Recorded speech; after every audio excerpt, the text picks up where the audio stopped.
La razón principal por la cual estoy yo aquí presentando este dossier es que en el último número de la revista Nexos del mes de agosto apareció un artículo mío junto con otros 4 artículos y junto con unas cartas de Conrad que de manera casual, porque este dossier iba a aparecer originalmente hace varios meses, que de manera casual coincidió con los 90 años de la muerte de Conrad. Conrad murió en 1924. Pero digamos que no hay un motivo, lo del aniversario pues casi fue, no de chiripa digamos, pero fue una coincidencia. Pero la razón principal detrás de este dossier es una inquietud mía y de varios de los colegas que participaron en el dossier, en el sentido de que tenemos esta sensación, porque no puede ser más que una sensación, imposible saberlo a ciencia cierta, de que Conrad es un autor poco leído. Y entonces nuestro intento, no sabemos si va a tener éxito, es tratar de que más gente se interese por Conrad y de que más gente lea a Conrad. Quizás debiera empezar por quién es Joseph Conrad. Es un autor, uno de los grandes autores ingleses de finales del 19, principios del 20. Es básicamente un novelista y un cuentista. También era periodista, pero básicamente Joseph Conrad es novelista y cuentista. Conrad es famoso, uno de los aspectos, digamos, por los que es conocido, no sé si famoso, es porque es un autor nacido en Polonia,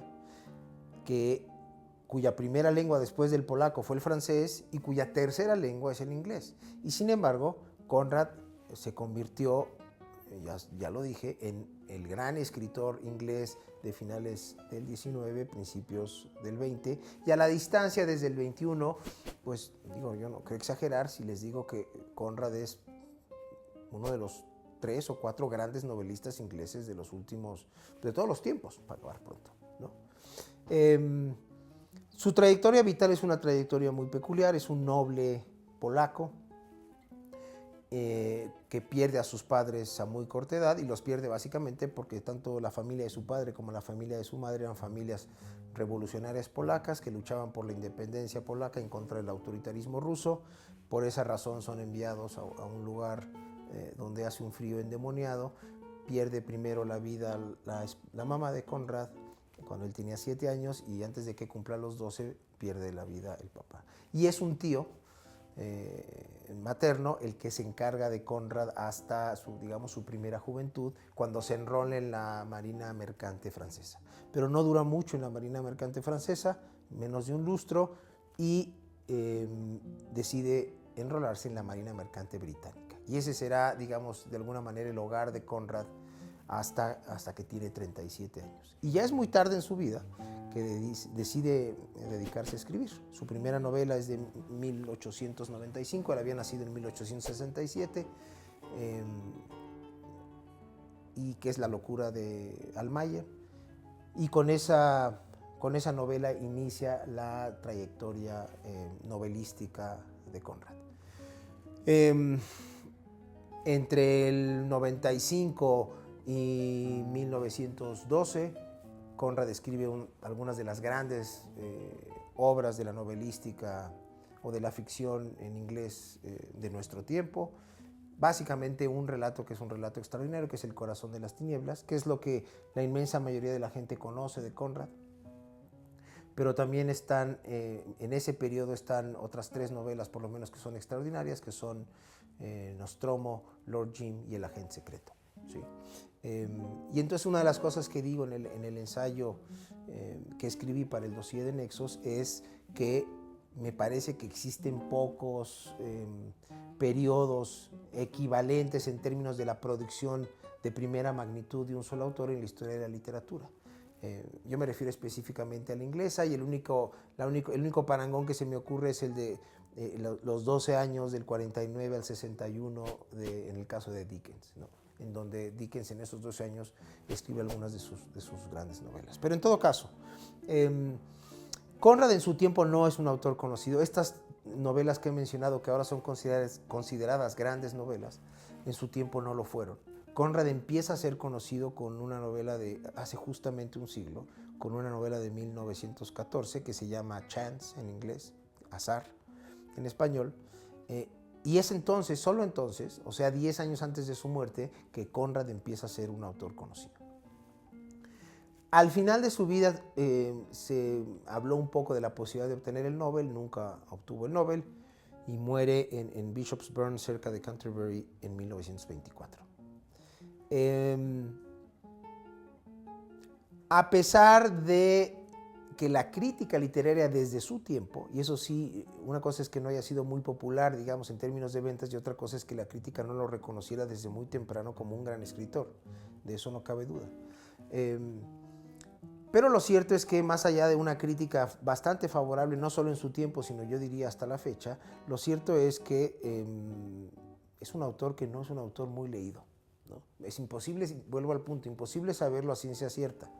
Pero algunos de mis colegas del dossier y yo en lo particular, yo tengo esta sensación de que es un autor poco leído. Y entonces, bueno, pues nos decidimos hacer este dossier, intentando de que más gente conozca y se acerque a Conrad. ¿Por qué hay que acercarse y conocer a Conrad? Bueno, las razones son múltiples, algunas de ellas, o las más importantes, están en el ensayo que escribí para el dossier, pero bueno, en primer lugar por una razón muy simple, porque es un escritor, es un magnífico escritor, ¿no?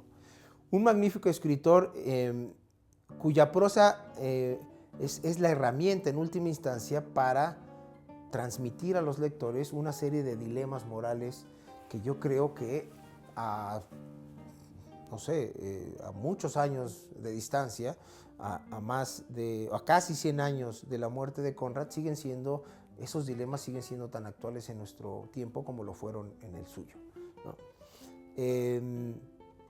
Algunos, no es solamente la cuestión de los dilemas morales, son también algunos de los personajes que logra construir Conrad.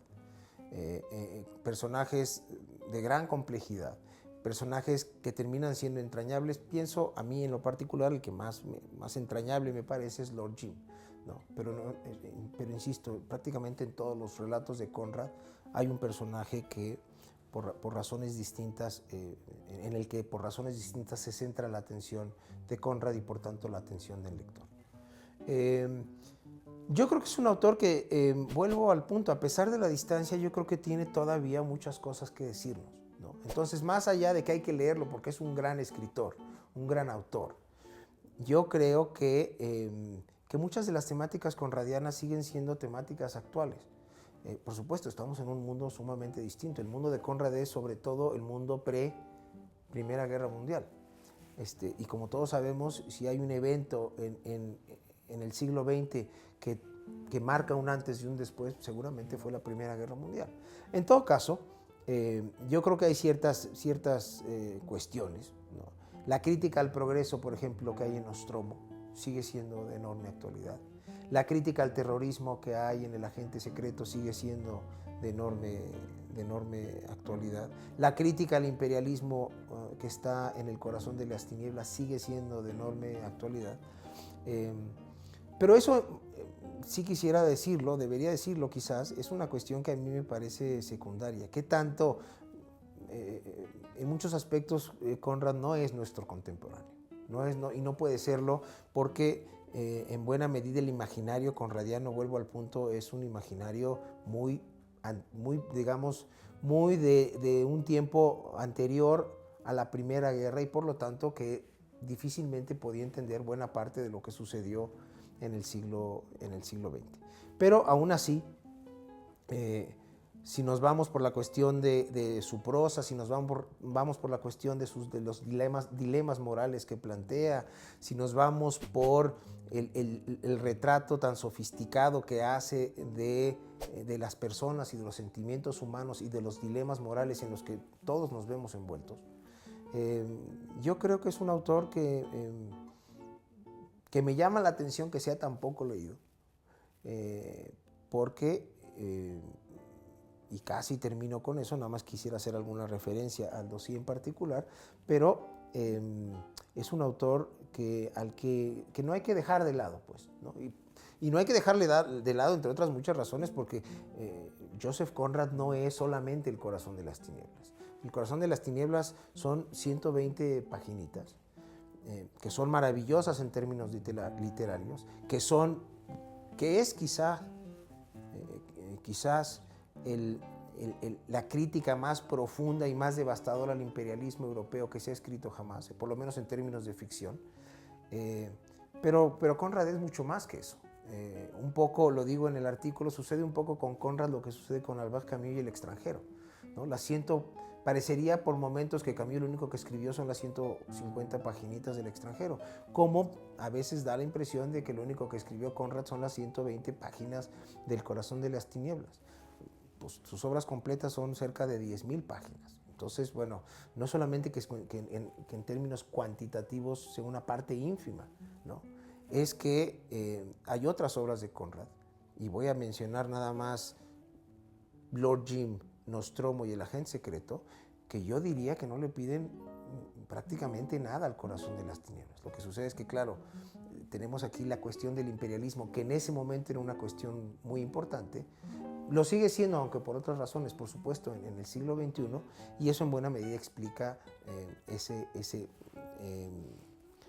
importancia y ese papel que siempre ha tenido el corazón de las tinieblas dentro de la obra de Conrad.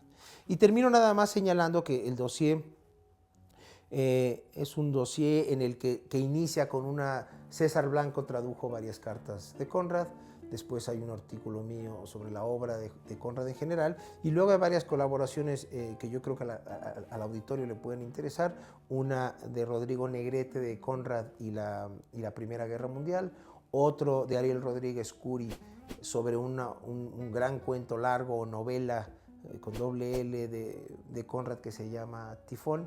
Después Roberto Pliego habla sobre la obra periodística de Conrad y el dossier termina con un texto de David Miklos sobre justamente El corazón de las tinieblas, y más quizás que sobre El corazón de las tinieblas, sobre esa película inspirada en El corazón de las tinieblas que todo el mundo conoce y que es una gran película, que es Apocalypse Now.